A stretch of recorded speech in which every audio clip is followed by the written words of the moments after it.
It's certainly welcome that we've made progress. If President Milosevic has actually accepted now that there has to be international observers on the ground, that he cannot carry on committing these atrocities against the Kosovo people, then that is a very welcome step forward.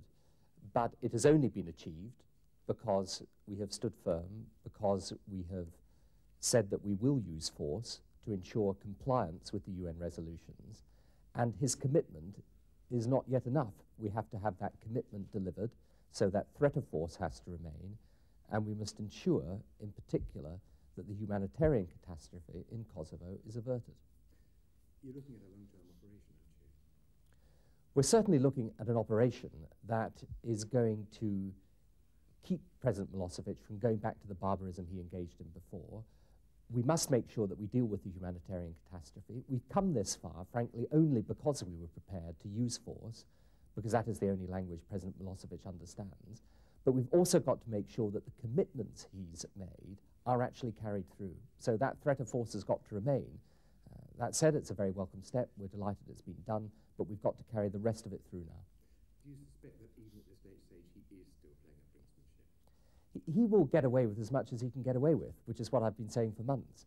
Therefore, though this is a good deal, it's very welcome that he's accepted. We have this international force there, that he gets his people out of the situation, that he stops committing the atrocities. All that's fine, but it's only been achieved by the mixture of diplomacy and the threat of force, and will only keep it in place if he knows that if he goes back to doing what he did before, then in order to avert the humanitarian catastrophe, the West will act, that we will act, and we will.